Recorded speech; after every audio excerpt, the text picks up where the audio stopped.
El aroma del café llenaba el comedor elegante de la casa de mi cuñada Nina, mezclándose con el perfume caro de las flores que adornaban la mesa y el sonido constante de los cubiertos. A simple vista, era una mañana perfecta de domingo, de esas que muchas familias en Nashville esperaban durante todo el mes. Pero yo tenía la piel erizada. Algo no estaba bien. ¿No quieres probar el café que preparé especialmente para ti, cariño? Preguntó James, mi esposo, con una sonrisa que no llegaba a sus ojos. La taza estaba justo frente a mí, humeante, servida con esmero en una porcelana delicada.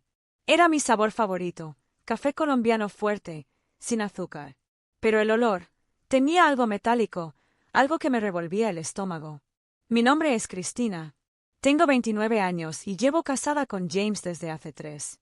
Y esa mañana, en medio de una reunión familiar aparentemente tranquila, empecé a preguntarme seriamente si mi propio esposo estaba tratando de envenenarme. Tomé la taza entre mis manos, con cuidado. El calor me reconfortaba, pero el olor persistía. Algo no cuadraba. El café tenía una nota amarga distinta, como cuando el agua se filtra a través de un tubo oxidado. James se ha vuelto todo un barista últimamente, intervino Nina desde el otro lado de la mesa, removiendo su propia taza con movimientos lentos, casi teatrales. Ha estado practicando distintos métodos de preparación, solo para ti. La forma en que enfatizó para ti me puso los pelos de punta. Nina y yo nunca nos habíamos llevado del todo bien, aunque ella siempre fingía cordialidad frente a los demás. Desde el primer día, me pareció que todo lo suyo era una actuación cuidadosamente ensayada. Desde sus cumplidos sobre mi ropa hasta sus gestos de generosidad que siempre acababan en pequeñas humillaciones. Ups, sin querer derramé vino en tu vestido nuevo. Ay, te pasé mi plato, pero tal vez tenía algo de nueces. Eres alérgica, ¿verdad? Lo que más me inquietaba era que, desde hacía meses, James pasaba más tiempo con ella. Decía que estaban planeando algo especial para nuestro aniversario. Que eran sorpresas. Que debía confiar. Confiar. Me obligué a sonreír y asentí con la cabeza. ¡Qué detalle el tuyo, amor! Gracias. Tomé la taza y la acerqué a mis labios, sin llegar a probarla. Mi corazón latía con fuerza. No era la primera vez que terminaba enferma después de alguna comida en esta casa, pero había aprendido a disimular. Nina me miraba fijamente, con una sonrisa congelada en su rostro perfectamente maquillado. Sus ojos no parpadeaban. Recordé la vez, hace solo un mes, que después de tomar un té en esta misma mesa, terminé en urgencias con vómitos y mareos. El diagnóstico fue inconcluso. James dijo que seguramente era un virus estomacal. Nina se mostró preocupadísima. ¿Todo bien, Cristina? Preguntó ella ahora, en tono meloso. Sí, sí. Solo, estaba recordando algo del trabajo, mentí, dejando la taza en la mesa. ¿Te importa si uso tu estudio un momento? Necesito hacer una llamada rápida. Adelante, dijo, ladeando la cabeza. Pero por favor, no rompas nada. Me levanté, respirando profundo. Pasé por detrás de James, que estaba ocupado revisando su teléfono, y llegué hasta el lado de Nina. Entonces, fingí tropezar. ¡Ay! ¡Qué torpe! Exclamé. Perdón, casi derramo todo. En la confusión, y con manos firmes pese al temblor interno, cambié nuestras tazas. Dejé la suya en mi sitio y tomé la mía, la del olor extraño, y la coloqué frente a ella. No te preocupes, dijo Nina, con esa sonrisa plástica. Solo no derrames en mis manteles. Me dirigí al estudio. Cerré la puerta a medias y me asomé sutilmente. Tenía una vista parcial al comedor. Podía verlos desde un ángulo. Y entonces esperé. Mis manos temblaban ligeramente, pero mi mente estaba más clara que nunca. Había algo oscuro en todo esto, y necesitaba confirmarlo. Nina tomó su taza. La levantó, olfateó brevemente y, sin pensarlo mucho, dio un sorbo. Silencio. Mi estómago se apretó. James la miró, al principio sin notar nada raro. Luego, vi su rostro cambiar. Fue una expresión fugaz, de satisfacción, a pánico. Se enderezó en su silla, y de pronto murmuró algo. No alcancé a oírlo. Pero Nina sí. Ella dejó la taza lentamente en el plato. Sus dedos temblaban. James, dijo con voz rasposa. Me siento rara. James se levantó de golpe. ¿Qué? ¿Qué está pasando? Esa no era tú. Se quedó mudo. Yo, desde la sombra de la puerta, saqué mi teléfono. Y empecé a grabar. Mientras observaba desde la penumbra del estudio, con el teléfono grabando en silencio, las palabras de Nina resonaban una y otra vez en mi cabeza. Me siento rara. Su voz era apenas un susurro, como si el cuerpo se negara a seguir su voluntad. La taza temblaba en su mano y sus dedos, que solían sostener el tenedor con elegancia estudiada, ahora parecían los de una anciana débil. Mi corazón latía con fuerza, pero no por miedo, sino por la certeza de algo que había sentido durante mucho tiempo, algo que por fin tomaba forma. James se había acercado a ella, pálido como la porcelana de la vajilla, sin saber si sujetarla o alejarse. Murmuró algo, demasiado bajo para la grabación, pero pude distinguir una palabra. Taza. Sí, sabía que no era la suya. Nina intentó incorporarse. Dio un paso y tropezó con la alfombra. Cayó de rodillas. Sus manos se aferraron al borde de la mesa como si eso pudiera anclarla a la realidad. Su rostro, antes tan estirado por el botox y los tratamientos faciales, se arrugaba en una mueca de auténtico dolor. James, jadeó. ¿Qué me diste? Y entonces mi mente viajó, como si todos los recuerdos enterrados se desataran con violencia. Volví al primer incidente. Era una cena. Estábamos recién casados, y Nina nos había invitado a su casa para celebrar nuestro primer aniversario. Nada muy ostentoso, había dicho. Algo íntimo y familiar. Cocinó ella misma, un detalle que me pareció sospechoso desde el primer momento. Teníamos personal de cocina, pero esa noche, ella quiso hacerlo. Media hora después de la cena, sentí un ardor en el estómago. Mareo. Palpitaciones. James me llevó a urgencias. Los médicos no encontraron nada concluyente. Tal vez fue algo que comiste antes, sugirió James, sin mirarme a los ojos. Pero lo cierto era que nadie más se enfermó. Solo yo. Aquel fue el comienzo. Después vino la reunión familiar de primavera. Nina accidentalmente me sirvió un pastel con nueces, a pesar de que toda la familia sabía que soy alérgica. Reaccioné rápido y no pasó a mayores.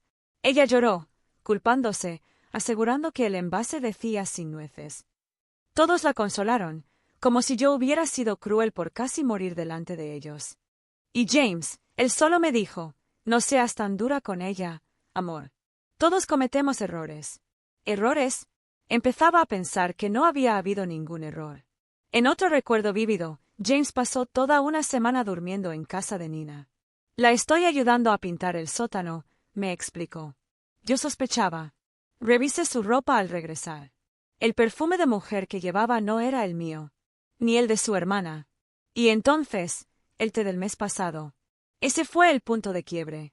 Una infusión especial que Nina me preparó tras una tensa conversación sobre mi nuevo ascenso.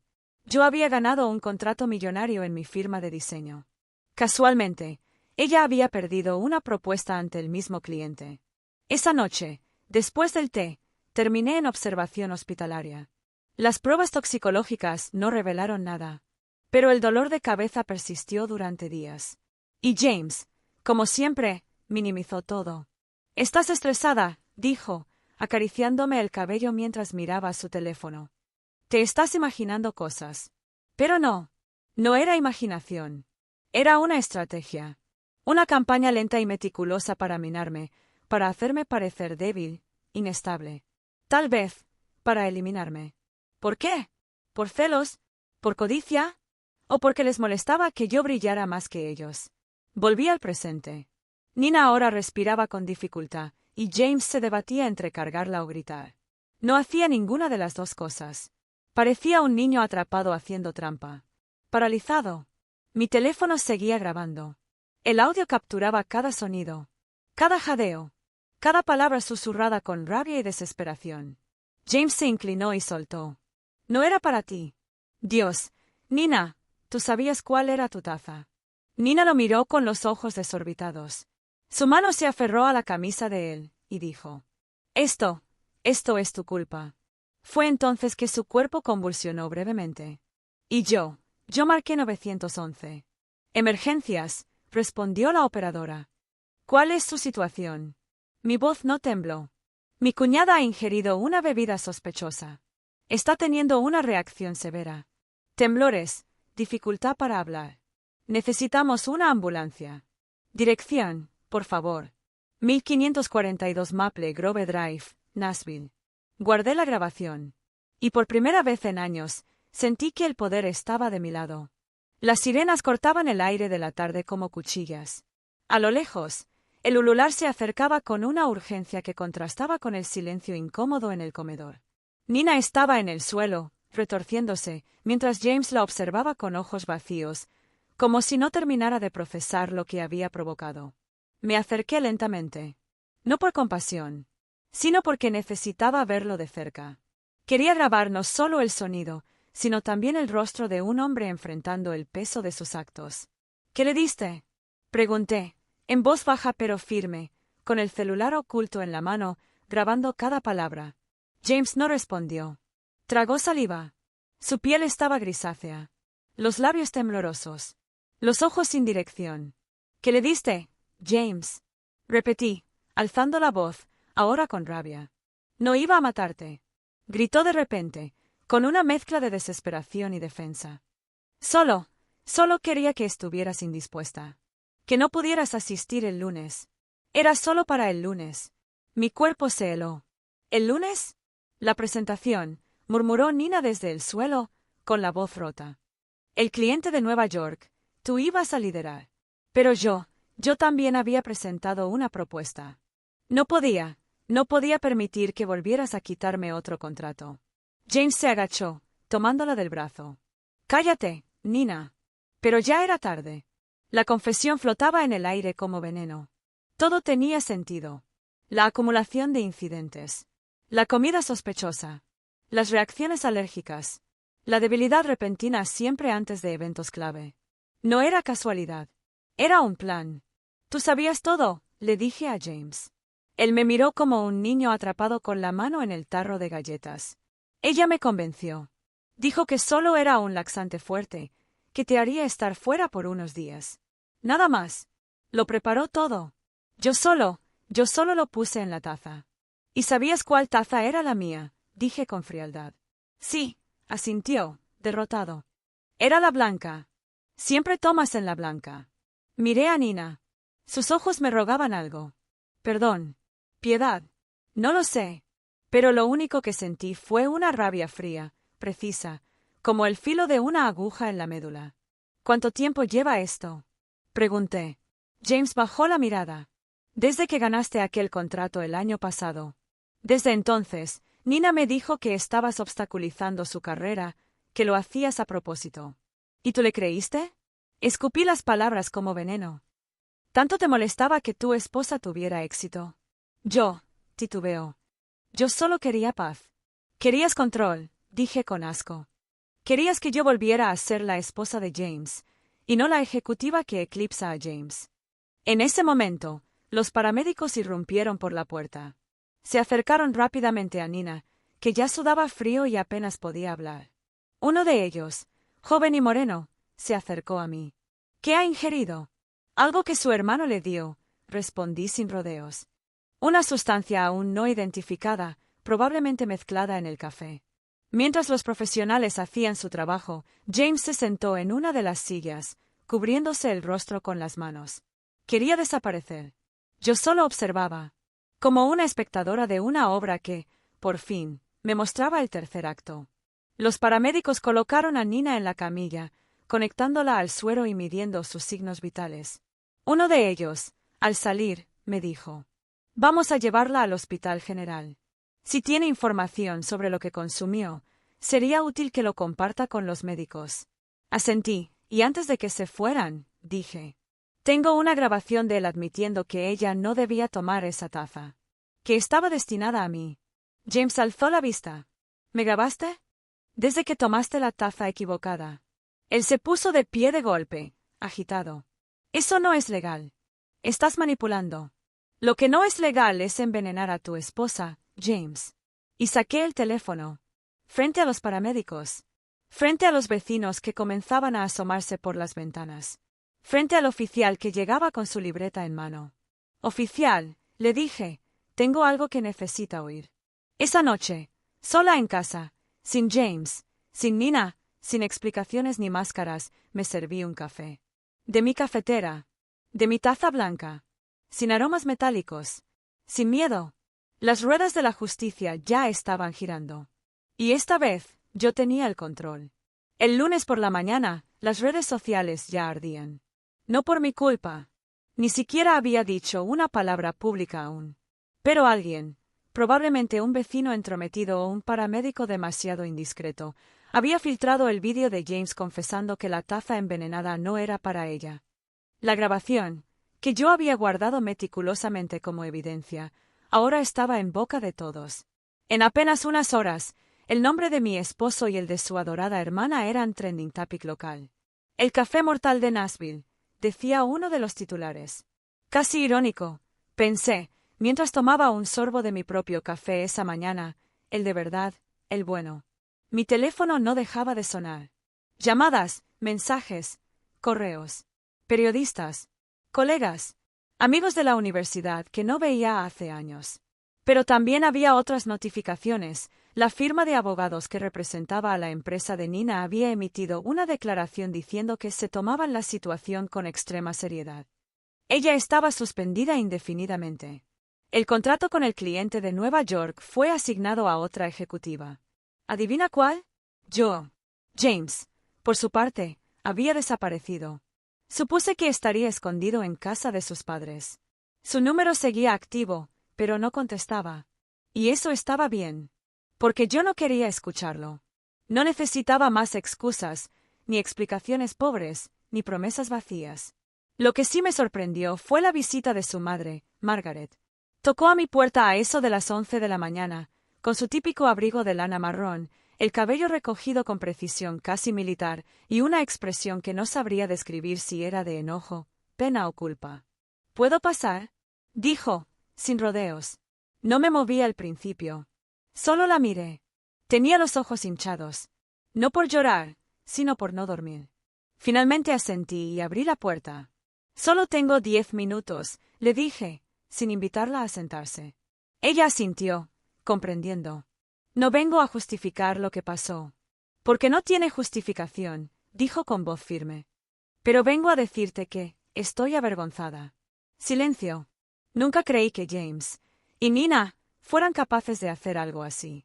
Siempre pensé que eras tú la exagerada, que te hacías la víctima, que no te esforzabas por encajar con la familia.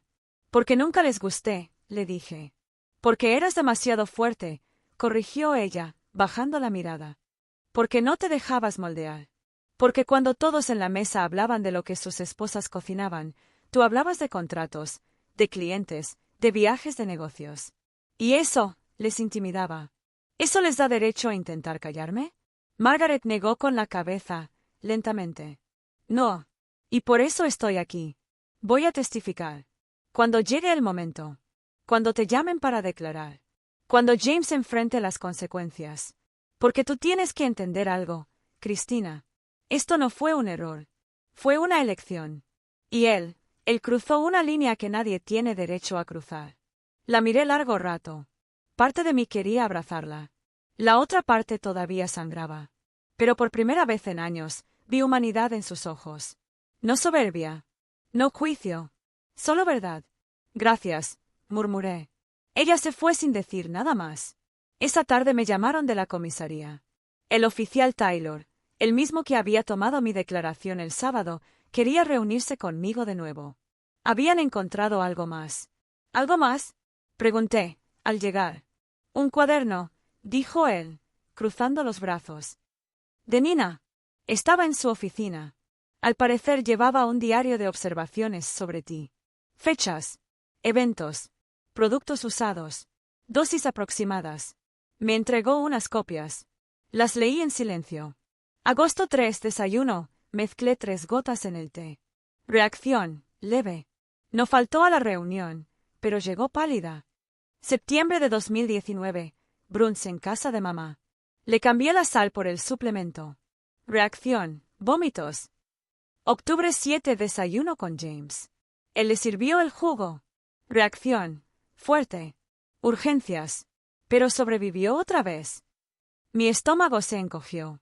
No solo había sido planeado. Había sido un experimento. Esto es intento de homicidio, dije, sintiendo la garganta cerrarse. Taylor asintió. Y tú sobreviviste porque, de alguna forma, lo supiste antes de tiempo. Lo sentí, respondí, con voz quebrada. Lo sentí en los ojos de James. En el aroma del café. En la manera en que Nina fingía preocupación, pero su mano nunca tocaba su taza. Lo supe, pero no sabía hasta qué punto. Salí de la estación con una decisión clara, no iba a esconderme. No más. Ellos habían querido silenciarme, borrarme, reducirme. Pero yo iba a hablar. Iba a mostrarle al mundo lo que ocurre cuando una mujer se rehúsa a ser víctima. Porque el intento de envenenarme fue solo la última de muchas violencias. Y esta vez, nadie iba a apagar mi voz. El día de la audiencia llegó más rápido de lo que esperaba. Aunque mi abogado me había dicho que todo tomaría semanas, el peso mediático del caso, sumado a la evidencia recolectada y la gravedad de las acusaciones, aceleró el proceso. La jueza asignada aceptó abrir una vista preliminar urgente. El cargo, tentativa de homicidio con agravantes. Y aunque James aún no había sido formalmente acusado, su implicación era inevitable. Me presenté en la corte con un vestido sobrio, el cabello recogido y una carpeta de documentos en la mano. No para impresionar a nadie, sino para recordarme a mí misma que estaba allí por algo más grande que el dolor, estaba allí por justicia. James llegó acompañado de un abogado que parecía tan incómodo como nervioso. Vestía mal, con un traje que no le sentaba bien y un nudo de corbata que colgaba torcido. No saludó. No me miró. Pero yo sí lo miré. Y detrás de ese rostro que alguna vez había amado, solo vi miedo. Nina no estaba. Seguía hospitalizada, pero estable. Según los médicos, el cóctel de sustancias que ingirió fue suficiente para causarle daños severos, aunque no permanentes. No obstante, su salud física era lo de menos ahora. Las pruebas hablaban. Sus palabras grabadas. Su cuaderno. Todo estaba contra ellos. La sala estaba llena. Periodistas. Familiares. Colegas de ambas firmas. Incluso la jueza pareció un poco tensa. Abrió la audiencia con formalidad, pero se notaba que no era una jornada cualquiera. Señora Cristina Martínez, dijo la jueza, puede pasar a declarar. Mi abogado me miró, asentí, y me dirigí al estrado. El sonido de mis tacones sobre el mármol fue el único eco mientras caminaba. Señora Martínez, comenzó la fiscal, ¿puede contarnos cómo se desarrollaron los hechos el sábado pasado? Tomé aire. Estábamos en casa de mi cuñada, Nina, para el brunch familiar. Como cada mes. Mi esposo, James, me ofreció una taza de café que había preparado especialmente para mí. El aroma era extraño. Metálico. Desagradable. Ya había tenido síntomas similares en otras ocasiones, tras consumir bebidas o comidas que solo ellos preparaban. Entonces intercambié las tazas en un descuido. Y esperé. ¿Esperó? Desde la entrada del estudio, observé cómo Nina bebía de la taza. A los pocos minutos, presentó temblores, palidez, pérdida de coordinación, y confesó.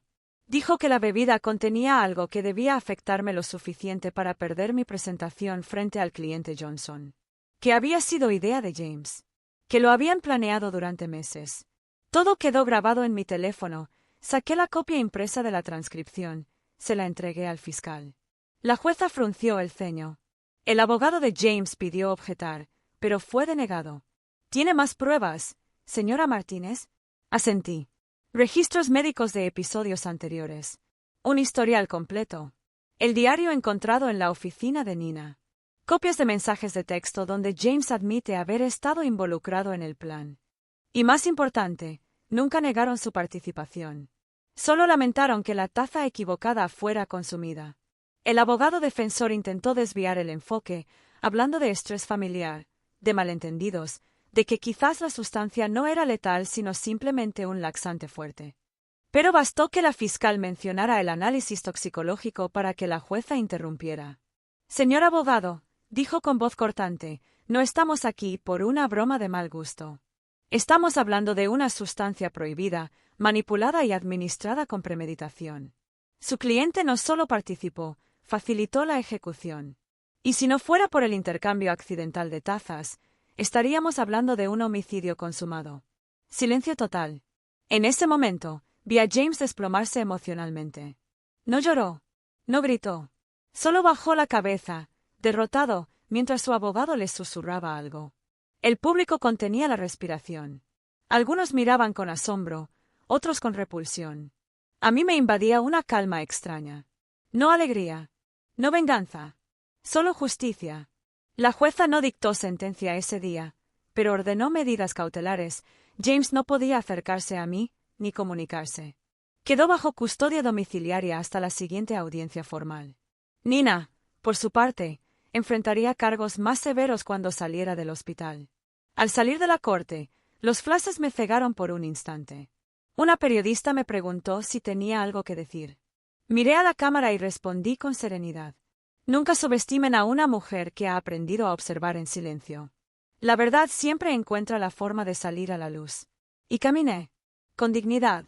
Con cicatrices. Sí. Pero más fuerte que nunca. Después de la audiencia, los días siguientes se convirtieron en una mezcla abrumadora de titulares, llamadas telefónicas, correos sin fin y visitas inesperadas. Lo que comenzó como una sospecha silenciosa en una mesa de brunch había estallado en una tormenta nacional. El vídeo de Nina colapsando mientras confesaba se había filtrado a los medios, nadie supo cómo, y ahora yo no solo era una víctima, era un símbolo. Una mujer que había sobrevivido al veneno, literal y emocional. Pero no todo era solidaridad. Las redes sociales se dividieron, algunos me llamaban heroína, otros me acusaban de manipular la situación. ¿Por qué grabó todo?, decían. ¿Por qué no lo evitó antes?, preguntaban. La respuesta era simple, porque ya había vivido demasiado tiempo en la duda, y esta vez necesitaba pruebas. Porque cuando la violencia no deja marcas visibles, las personas dudan de ti. El trabajo también se volvió un campo de minas. Mi empresa me dio licencia administrativa por mi bienestar, pero yo sabía que era una forma elegante de distanciarse del escándalo. Algunos colegas me apoyaban, otros ya se alineaban con rumores de que había exagerado. Incluso el cliente Johnson canceló la cuenta. No querían ser parte de la novela. Una tarde, sentada sola en el porche de mi casa, revisé los mensajes de voz acumulados. Uno me congeló el alma. Era la madre de James. Cristina, yo no sé qué creer. James jura que solo quería ayudarte a descansar, que lo de la sustancia fue una tontería que Nina le propuso, que él nunca quiso hacerte daño real. Pero dime tú, hija, ¿de verdad crees que fue capaz de matarte? Esa pregunta me dolió más que todo lo demás. Porque la respuesta era sí. Pero también porque me hizo recordar al James que una vez conocí.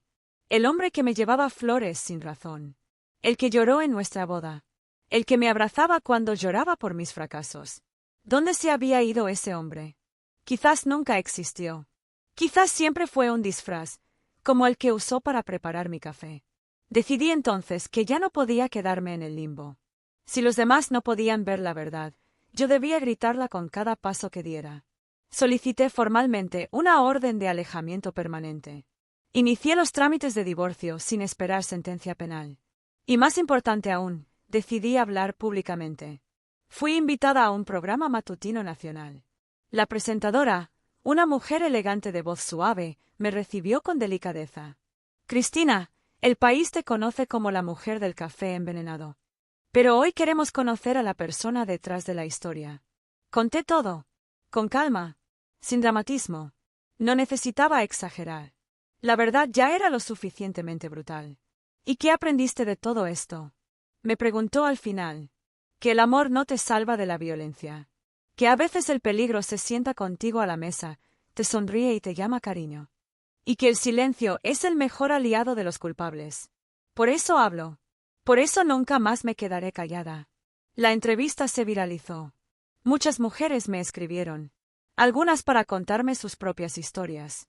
Otras para agradecerme por ponerle palabras al miedo que ellas aún no sabían nombrar. Pero entre todos los mensajes, uno llegó sin remitente. Solo decía: me equivoqué al pensar que podías superarme. Lo tuyo era actuar, lo mío era el poder real. Pero esto no ha terminado. Reconocí el estilo. Era Nina. Había salido del hospital. Y aunque no podía acercarse a mí por orden judicial, su amenaza era clara. No respondí. No lo necesitaba. Ya no era la misma mujer que dudaba del olor de una taza de café. Ya no estaba sola. Ahora tenía pruebas. Tenía voz. Tenía fuego en el alma. Y tenía un plan. Pensé que había visto lo peor de Nina. Pensé que su confesión pública, sus palabras grabadas y los efectos de su propio veneno la dejarían fuera de combate durante mucho tiempo. Pero me equivoqué. Apenas un mes después de la audiencia, cuando yo comenzaba a reconstruir mi vida, Nina reapareció. Esta vez no con una taza envenenada, sino con una demanda civil por difamación y daños a su reputación profesional. La notificación llegó por la mañana, entregada por un oficial de justicia. No pude evitar reír al ver el membrete con el nombre del bufete de abogados más agresivo de Nashville. Nina no solo no se arrepentía, estaba decidida a arrastrarme con ella en su caída. Mi abogada, Karen, la misma que me había acompañado desde el inicio, levantó una ceja al revisar los documentos. «Esto es un disparate», dijo. «Pero no lo subestimes. No se trata de ganar. Se trata de hacerte gastar, desgastarte, exponerte otra vez. Es una táctica de intimidación». Y funcionaba. El solo hecho de pensar en sentarme nuevamente frente a un juez, responder preguntas, revivir cada instante, cada detalle, me revolvía el estómago. Pero algo dentro de mí también se había endurecido. Nina no iba a ganar. No esta vez. Respondimos con una contrademanda.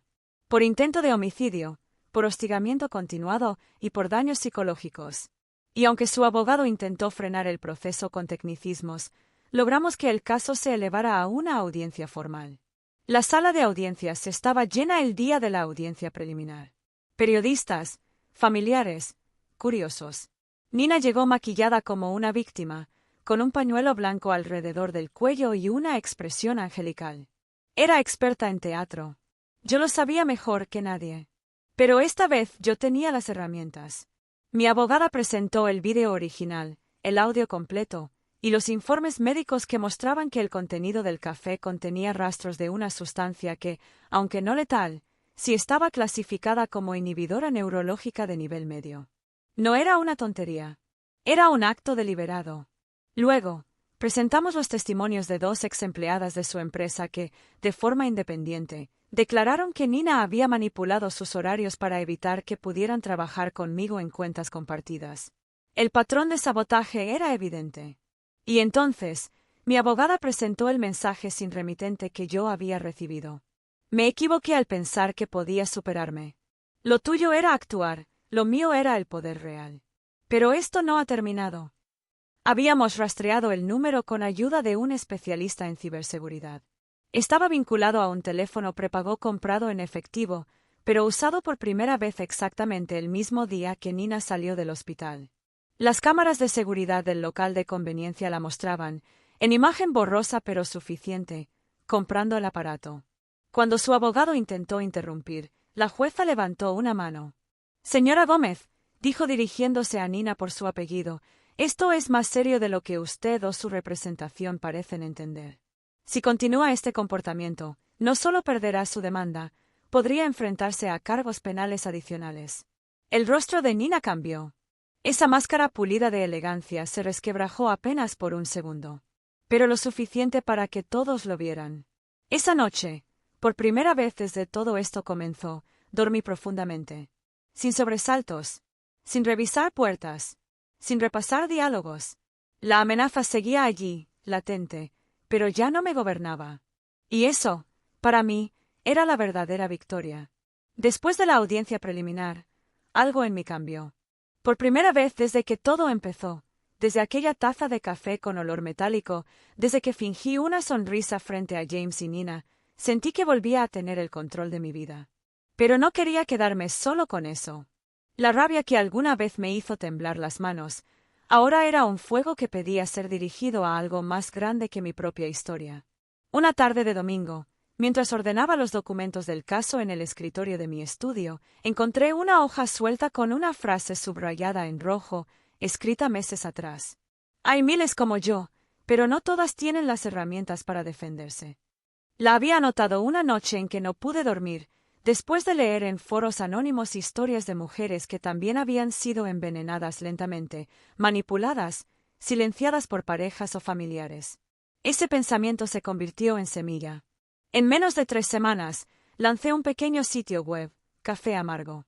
Era simple al inicio, solo un espacio donde contar mi historia completa, sin filtros, sin sensacionalismo, pero con todos los detalles que importaban. Acompañé el relato con recursos gratuitos, plantillas para documentar abusos, consejos legales, contactos de abogadas especializadas y una sección anónima donde otras mujeres podían compartir lo que estaban viviendo. No pasó mucho tiempo para que el sitio explotara. Los correos comenzaron a llegar. Una enfermera de Texas que sospechaba que su pareja le ponía ansiolíticos en la comida, una madre soltera en Argentina que había sido diagnosticada falsamente con trastorno de ansiedad por su suegra mientras su esposo la aislaba, una empresaria en México que, como yo, fue traicionada por su esposo y su cuñada. La marea era real, silenciosa, invisible, pero presente. A los 2 meses de haber lanzado Café Amargo, recibí una invitación para hablar en un foro de mujeres emprendedoras en Nueva York. Acepté. Cuando subí al escenario, mi voz temblaba al principio. Pero cuando miré al público, más de 300 mujeres mirándome con atención, supe que cada palabra valía la pena. Mi nombre es Cristina. Y casi fui envenenada por la persona que prometió cuidarme. No solo sobreviví. Decidí hacer algo con eso. La ovación que siguió me hizo llorar. No por la aprobación, sino por la certeza de que ya no estaba sola. De que otras también decidían no quedarse en silencio. Ese mismo día, me contactó una fundación que ofreció financiamiento para convertir Café Amargo en una ONG formal. Lo que empezó como una reacción a una traición, estaba tomando forma como una red de apoyo continental. Una noche, al cerrar el local de la cafetería que había abierto como homenaje simbólico, sí, una cafetería, pero esta vez con aromas reales, seguridad y propiedad íntegra a mi nombre, encontré una carta sin remitente en el buzón del local. Decía: nunca imaginé que sobrevivirías, mucho menos que convertirías esto en un movimiento. Pensé que te romperías. No me importa lo que digan. Sigo pensando que lo merecías. Pero ahora tú eres la peligrosa. Tú eres la serpiente. No firmaba, pero el tono era inconfundible. No me molesté en llamar a la policía. Guardé la carta en mi caja de pruebas y sonreí. Había dejado de tener miedo. El veneno había cambiado de dirección. Nina fue dada de alta semanas después del incidente. Las pruebas toxicológicas fueron concluyentes. Se había detectado un compuesto en su organismo usado comúnmente en pequeñas dosis para causar efectos gastrointestinales severos, pero difícil de rastrear si no se sabía exactamente qué buscar. El mismo compuesto había aparecido en muestras de mi cabello, tomadas cuando fui hospitalizada meses atrás. El caso se volvió mediático por la naturaleza envenenadora, por el vínculo familiar, por el hecho de que la víctima sobreviviente era la misma que había destapado la verdad. A pesar de las presiones de la familia de James para que no se hiciera pública la historia completa, decidí hablar. Y usé mi verdadero nombre. No me escondí tras seudónimos ni abreviaturas. No era C, no era una mujer traicionada, no era la esposa de. Era Cristina Mendoza, fundadora de Café Amargo, sobreviviente, testigo y voz. Durante el juicio, James evitó mirarme a los ojos. Se declaró culpable tras el acuerdo con la fiscalía, con la intención de reducir su condena colaborando con las autoridades. Pero su rostro estaba desfigurado por la humillación. El hombre que me preparaba el desayuno con manos temblorosas por miedo a no agradarme, ahora temblaba ante la jueza, repitiendo como un mantra: no sabía que llegaría tan lejos. Yo solo quería ayudar a Nina a sacarla del camino. Ayudarla a sacarme del camino. Como si fuera un mueble estorbando en su ambición. Como si una vida se pudiera empujar a un lado con una taza de café. La jueza fue clara: no hay excusa válida cuando se conspira para dañar, y mucho menos cuando se ejecuta un plan así con alevosía. A James le dieron 6 años. A Nina, 8. Pero esta historia no es sobre ellos. Es sobre lo que pasa después del juicio. Después del último titular. Después de la última lágrima. Es sobre el silencio que queda cuando todos dejan de mirar, y tú sigues ahí, parada sobre los escombros de lo que alguna vez fue tu vida. Y decides reconstruirla. Abrí mi segunda cafetería 6 meses después. La llamé el Refugio de Cristina. No era solo un lugar para vender café, sino para acoger a mujeres que salían de relaciones abusivas, que necesitaban empleo flexible o que solo querían un espacio seguro. Cada taza tenía una nota diferente, con frases de resiliencia, fuerza o gratitud. Un día, una chica joven entró y pidió una taza para llevar. Estaba temblando, claramente en shock. Cuando leyó la nota escrita en su vaso, se quedó en silencio por unos segundos. La frase decía: «No estás sola. Yo también sobreviví». La chica alzó la vista. Sus ojos se llenaron de lágrimas. Y me dijo: «¿Tú eres Cristina Mendoza?». Asentí. Ella simplemente murmuró: «Gracias por existir». Y ahí lo entendí. No era una historia de traición. Era una historia de renacimiento. Nadie jamás volvería a llamarme la esposa de James. Yo era Cristina Mendoza. Y mi nombre era el principio de algo. Algo que nadie podría envenenar jamás.